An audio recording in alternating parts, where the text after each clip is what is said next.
2027 के चुनाव बीएसपी की राजनीति को बहुत हद तक भविष्य की तय करेंगे। दूसरी बात यह है कि इस देश में इन दिनों राजनीति में अपने पुरखों पूर्वजों का के बारे में कुछ भी कह देना एक फैशन सा चल पड़ा है, लेकिन बाबा साहब अम्बेडकर भारत की इतिहास में और भारत की राजनीति में एक ऐसे शख्स हैं जिनके बारे में अगर आपने एक शब्द भी बोला, मैं हमेशा कहता हूँ कि पंडित नेहरू के बारे में, राष्ट्रपिता महात्मा गांधी के बारे में आप इधर उधर की बातें करके राजनीति कर सकते हैं, लेकिन बाबा साहब अम्बेडकर एक ऐसे शख्स हैं जिनके बारे में एक शब्द भी अगर किसी ने इधर उधर बोला तो उसकी राजनीति के दुकान का शटर हमेशा के लिए बंद हो जाएगा। और बाबा साहब अम्बेडकर ने भारत के शोषित, पीड़ित, दलितों और समाज के सबसे नीचे की पीढ़ी के लोगों के लिए जो काम किया है और संविधान के जरिए जो उन्होंने लोगों के जीवन में आमूल चूल परिवर्तन किया, उसके बाद मान्यवर काशीराम ने उनके मिशन को आगे बढ़ाया और मायावती उसको बहुत आगे तक ले गई। देश का दलित अब एक ऐसे दोराहे पर खड़ा है जिसे उसे समझ नहीं आ रहा कि उसके भविष्य की राजनीति का रास्ता किधर को जाएगा। कुछ और लोग हमारे साथ हैं। सर, मेरा नाम प्रशांत कुमार है। हाँ, बोलिए। मैं बोलना चाह रहा हूँ कि जो हमारी पार्टी है ना, पार्टी को जो सभी लोग हैं, जहाँ मतलब घटनाएं होती हैं वहाँ जाना चाहिए, उससे लोग जुड़ते हैं। ये मेरा मानना है, ये कमी है थोड़ी पार्टी के अंदर। हाँ, मैं ये आगे सवाल आपसे पूछ रहा हूँ। चंद्रशेखर है, अकेले दम पर नगीना सीट बीएसपी का कैंडिडेट इतनी कम सीटें पाएगा और चंद्रशेखर 1.5 लाख वोटों से जीत जाएंगे। ये करिश्मा उन्होंने किया है। जो अभी आपने कहा वो जगह जगह बीएसपी, मुझे लगता है सर, वो हर जगह पहुंच जाते हैं चंद्रशेखर। तो आने वाले चुनाव में बीएसपी के वोटरों में बिखराव, चंद्रशेखर का कुछ उठाव आप देख रहे हैं क्या? नहीं, उनका तो नहीं है, लेकिन मायावती हमारे लिए बहुत है। ये हमारे लिए मंदिर बना दिया है, जहाँ हमें घुसने का मौका नहीं था, ये हमारे लिए है। यहाँ हम कभी भी आ सकते हैं, जा सकते हैं, हमें कोई रोक नहीं सकता है। लेकिन वो हमारे लिए बहुत बढ़कर हैं। मायावती हों, काशीराम जी हों, अम्बेडकर जी हों, तो मतलब हमारी जो पार्टी है उसमें एक ही कमी है कि दुखों में जाना चाहिए। मुझे कम लगता है जाती, उससे लोग जुड़ते हैं ज़्यादातर। आप कभी हिंदू देवी देवताओं के मंदिर में गए? हाँ, गया हूँ। कहाँ? मैं एक बार गया था, वैष्णो देवी गया था। बस एक बार? हाँ, एक बार गया। और कहीं नहीं? और कहीं नहीं गया। हाँ जी, आप बताएं। मेरा सवाल आप लोगों से ये है, आज के दिन आप लोग इकट्ठा होते हैं तो थोड़ा समाज से ये जानने की कोशिश करता हूँ, आप अपने आप को उस दोराहे पर खड़ा पाते हैं क्या जिसमें समझ नहीं पा रहा है समाज की अब अगला भविष्य का रास्ता हमारा किस तरफ जा रहा है? नहीं सर, देखिए, बहुत बहुत आपका सैल्यूट है आपको, क्योंकि आप यहाँ आए और हर साल आप आते हैं। ये बहुत बड़ी बात है, क्योंकि जो मीडिया बिल्कुल एक अछूता मान लेता है आज के दिन को। जब भी हमारा 14 अप्रैल होता है या कहीं रैली होती है, कहीं भी कुछ होता है महापुर चौक, और कुछ तो नहीं कह सकता हूँ, इतना कह सकता हूँ दावा। आपका दावा मैं आपका समझ रहा हूँ, आप बहुत सैल्यूट है। फिर इस माहौल में नहीं, ये हमारा काम है। नहीं, काम तो औरों का भी है, और भी लोग इसी देश में रहता है ना, मीडिया बाहर तो है नहीं, लेकिन आप में जो तड़प है ना, इसको दिखाने की समाज को, ये बहुत बड़ी बात है। अपने मुद्दे की बात जो आपने कहा, देखिए, ये जो समाज है ना, बहुत पिटा है, बहुत इसने बहुत सहा है।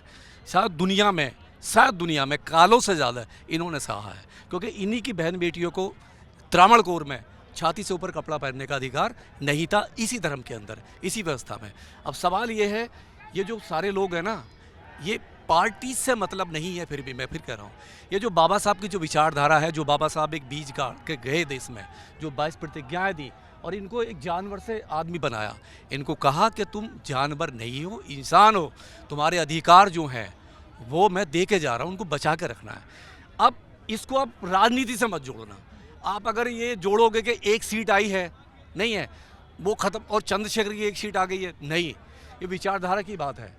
अगर बहन जी किसी की पार्टी में, आपने देखा है, मैं सवाल कर रहा हूँ, कभी किसी ने बहन जी को देखा किसी की शादी में जाते हुए? तमाम लीडर इस देश में आज तक सब शादियों में जाते हैं। क्या उनको बुलाया नहीं जाता? ऐसा है ही नहीं। अंबानी ने खुद उनको बुलाया, लेकिन वो नहीं गई।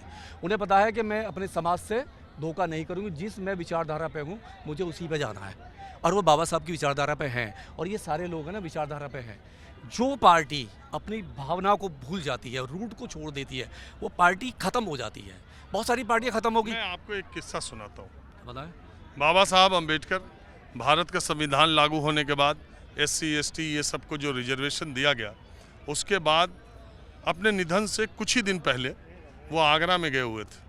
वो एक रैली को संबोधित कर रहे थे, और संबोधित करते करते वो रोने लगे। वो रोने ये लगे कह के कि हमने सोचा था कि आरक्षण के जरिए हमारे समाज के लोग जब आगे बढ़ेंगे तो वो अपने पीछे वालों को हाथ पकड़ के उनको भी आगे ले आने की कोशिश करेंगे, लेकिन मैं ये देख रहा हूँ कि 7-8 वर्षों में ही जो लोग आगे बढ़ गए, अब वो आगे बढ़े वाले लोगों के साथ हो गए, अपने पीछे वालों को वहीं पीछे छोड़ दिया। वो जो गैप भरने की कोशिश हमने की थी, वो हमारे समाज में गैप वैसे ही बढ़ता चला गया। और इसके बाद वो रोने लगे, और उनकी इसी बात को पढ़ करके और मान्यवर काशीराम ने DRDO की अपनी नौकरी में भगवान बुद्ध की जयंती के अवसर पर छुट्टी नहीं हो रही थी, लड़ाई लड़ के छुट्टी ली, और बाद में उन्होंने इसी बात का अध्ययन किया कि आखिर में जो पढ़े लिखे लोग जो रिजर्वेशन के जरिए अधिकारी और दूसरे बनते जा रहे हैं, वो अपने समाज के लोगों को वहीं छोड़ करके जो अधिकारियों का वो गुट में चले जा रहे हैं, वो खुद अधिकारी हो जा रहे हैं। हम बराबरी के लेवल पे इधर की बात छोड़ रहे हैं। काशीराम साहब ने यही काम शुरू किया। पहले उन्होंने नौकरी करने वालों को एक संगठन बनाया, उसका राजनीतिक संगठन नहीं बनाया। उन्होंने समाज को जोड़ने के लिए उन लोगों से चंदा लिया, उन लोगों को आपस में जोड़ा। जब वो मजबूत हुआ तब उन्होंने आगे बढ़ाया। इतने सालों के बाद मैं देखता हूँ कि बहन जी बहुजन समाज की राजनीति करके जहाँ पहुँची हैं, देश के सारे नेता जिस लेवल पर रह रहे हैं, जिस लेवल पर अपने काम कर रहे हैं, बहन जी भी उसी तरह के करने लगी। और दलित समाज में मैं अगर उससे जोड़ के कहूँ, और दलित समाज को लग रहा है कि अब हमारा नेता कहाँ गया, या हमारे नेता को हमारे बीच में रह के करना चाहिए।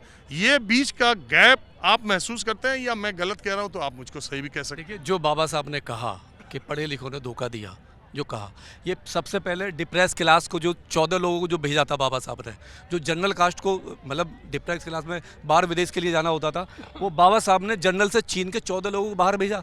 और उस 14 लोगों को ये भेजा था कि वापस आके वो लोग जब IAS PCS बन के वापस आएंगे तो समाज में वो काम करेंगे, इस समाज में रह के काम करेंगे। क्या उसमें से एक भी वापस आया? नहीं आया ना, सारे लोग विदेश में शिफ्ट हो गए।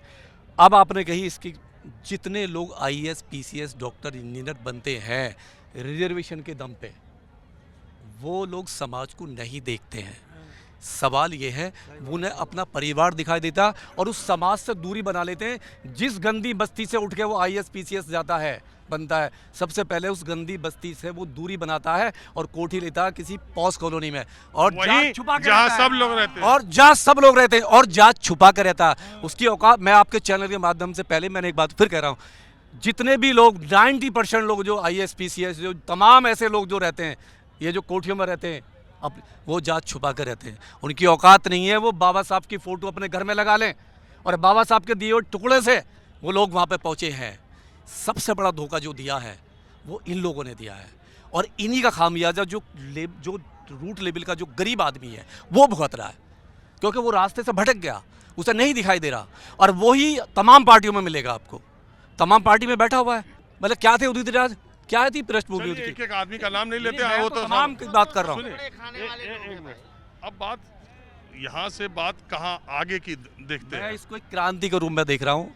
आपने कभी, आप देखिए, आप बहुत एजिड हैं, बहुत आप वो है, मैंने कभी नहीं देखा किसी कांग्रेस को, समाजवादी पार्टी को, तमाम पार्टियों को बाबा साहब की बात करते हुए। मेरे बाल सफ़ेद हो गए, 54 साल एज हो गई, कभी नहीं देखा। 15-20 साल में कभी नहीं, समाजवादी पार्टी ने कभी नाम नहीं लिया बाबा साहब का। मरण दिन तो छोड़ो, जन्मदिन नहीं मनाया। कांग्रेस ने तो कभी नाम ही नहीं लिया 70 साल तक नहीं। लेकिन आज क्या मजबूरी है? लेकिन मोदी जी ने अम्बेडकर जी से जुड़े सारी जगहों का विकास कराया। वो कहते हैं ना, दो बातें। कांग्रेस ने नाम नहीं लिया और बाबा साहब को किताबों में मार कर रखा, इतिहास में मार कर रखा। लेकिन मोदी जी बहुत चालाक है। मोदी जी ने कहा कि भाई मैं नाम लूंगा, मैं संग्रहालय भी बनाऊंगा, और जो विदेश में अमेरिका में जहाँ भी संग्रहालय हैं बाबा साहब के इंग्लैंड में, उनको भी खरीद कर डेवलपमेंट करूँगा। लेकिन जो संविधान में जो आर्टिकल्स हैं ना, जो बाबा साहब देके गए, जीने का अधिकार 341, 342, आर्टिकल 26, 15, 17 ये जो दिए हैं, मैं इनको एक एक करके ख़त्म करूँगा, जैसे भी लेबर एक्ट ख़त्म किया है। ठीक है, अब पढ़ेंगे, आपने पढ़ा लेबर एक्ट, मैंने पढ़ा, तो लेबर एक्ट जो बड़ा सुंदर दिखाया ना, जिस तरीके से लेबर एक्ट को लेकर आए, और 8 घंटे की जगह 12 घंटे ड्यूटी करेगा, 3 दिन घर रहेगा, और फिर गुलाम बनाने की तैयारी जो मोदी जी साहब ने की, तो मोदी साहब से बढ़िया ना जादूगर हो नहीं सकता इस मामले में। वो आप ऐसा कहते हैं, वो कहते हैं हम ही ने 70 सालों में सारी बुराइयों को दूर किया, ताली बजा रहा है। अपनी नेता के बारे में आज बताएंगे। आज आत्मावलोकन का दिन है, बाबा साहब का परिनिर्वाण दिवस है, और बसपा कहाँ चली गई? देखो आ रहे हैं। अब तो हमें हमारे बहन जी वो दिखाई दे रही है कि जो थोड़ा पब्लिक जुड़ेगी तो ये थोड़ा परिवर्तन कर दें, और तो हमें इसमें कोई ऐसा कोई नेता ना दिखाई दे रहा जो इसमें भाग ले सके। चाहे तो समाजवादी पार्टी है, कांग्रेस है या बीजेपी है, ये तो सभी एक थैली के चट्टे बट्टे हैं, और ये तो हमें वोटों के लिए याद करते हैं, वरना हमें याद कभी नहीं करते। आप कुछ बोलना चाहो? नहीं, बस और कोई कुछ बोलना चाहे? हाँ, बोलो। ये बहुजन समाज पार्टी जो पार्टी है वो पार्टी भर नहीं है, मिशन मूवमेंट है। हमारे महापुरुषों का खून लगा हुआ है। ये मूवमेंट कभी खत्म नहीं होगा। एक मोदी ने हजारों मोदी आ जाए भारत में, कभी बहुजन का मूवमेंट खत्म नहीं होगा। अरे अपनी नेता के बारे में बोलोगे कुछ? नेता ने जो काम किया है वो भारत में कोई नेता काम नहीं कर सकता। जिस तीर्थ स्थल में खड़े हैं, ये सबसे बड़ा तीर्थ स्थल है। हाँ, ये बताइए, पूछे। हम कह रहे हैं अपनी नेता के बारे में भी तो बोले कि हमारे नेता को अब ये करना चाहिए, अब ये करना चाहिए, अब ये करना चाहिए। हम तो नेताजी नहीं, हमारा तो एक बिजनेस है छोटा सा, हम तो उसके चक्कर में आए हैं। हमें अम्बेडकर जी के सिक्के लॉन्च किए। क्या? हम तो BR अम्बेडकर जी की तरफ है, तो ये हमने उनके लिए बनाए हैं। अगर कोई इसके लिए आए हैं। सिक्का ही बना दिया चांदी का? हाँ जी, यही बिजनेस करने आए हैं? यही बिजनेस।